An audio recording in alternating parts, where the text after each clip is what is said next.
హుజూరాబాద్ నియోజకవర్గ ఎమ్మెల్యే పాడి కౌశిక్ రెడ్డి దళిత బంధుకు సంబంధించిన నిధులు విడుదల చేయాలని అసెంబ్లీ సమావేశాల్లో ప్రస్తావించారు. హుజూరాబాద్ నియోజకవర్గంలో రెండో విడత దళిత బంధు నిధులను త్వరగా విడుదల చేయాలని రాష్ట్ర అసెంబ్లీలో ఎమ్మెల్యే పాడి కౌశిక్ రెడ్డి గట్టిగా డిమాండ్ చేశారు. అదేవిధంగా కమలాపూర్ బస్టాండ్ కోసం అప్పటి ముఖ్యమంత్రి కేసీఆర్ 2 కోట్ల రూపాయలతో కట్టించడం జరిగిందని, మరొక 1 కోటి రూపాయలు విడుదల చేస్తే పూర్తవుతుందని పేర్కొన్నారు.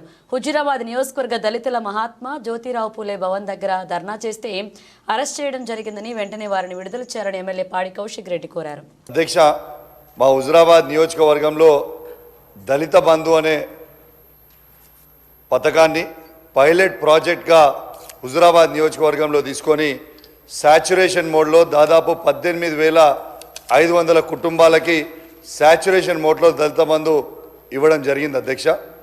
దాంతో ఇవాళ రెండో విడత దళిత బంధు దాదాపు హుజూరాబాద్ నియోజకవర్గంలో ఇంకొక 5,000 కుటుంబాలకి ఇవ్వాల్సిన అవసరం ఉంది అధ్యక్ష. దీని మీద ఏమీ ఫైనాన్షియల్ ఇంప్లికేషన్ కూడా లేదు అధ్యక్ష. ఆల్రెడీ డబ్బులన్నీ కూడా ఆ బెనిఫిషరీ అకౌంట్లో ఉన్నాయి, కానీ ఆ అకౌంట్స్ అన్నీ కూడా ఫ్రీజ్ చేసి పెట్టిరు అధ్యక్ష. ప్రతిసారి కూడా గౌరవ జిల్లా మంత్రివర్యులకి అందరికీ కూడా బెనిఫిషరీస్ కూడా ఇవాళ అనేక సార్లు పిటిషన్ కూడా ఇవ్వడం జరిగింది అధ్యక్ష. కానీ అది ఇప్పటిదాకా రిలీజ్ చేస్తలేరు. దయచేసి అది వెంటనే రిలీజ్ చేయాలని కోరుతా ఉన్నాను అధ్యక్ష. అదేవిధంగా మొన్న దళిత కుటుంబాలందరూ కూడా మొన్న నిరసన తెలిపితే దళిత కుటుంబాల మీద, దళిత మహిళల మీద కేసులు పెట్టిరు అధ్యక్ష. దయచేసి అవన్నీ కూడా వెంటనే కేసు విత్డ్రా చేసుకొని ఆ డబ్బు రిలీజ్ చేయాలని కోరుతా ఉన్నాను అధ్యక్ష. అదేవిధంగా అధ్యక్ష, గౌరవ మంత్రి ట్రాన్స్పోర్ట్ మినిస్టర్ గారు కూడా ఉన్నారు కాబట్టి నేను తనను కూడా కలిసి రిప్రజెంటేషన్ ఇవ్వడం జరిగింది అధ్యక్ష.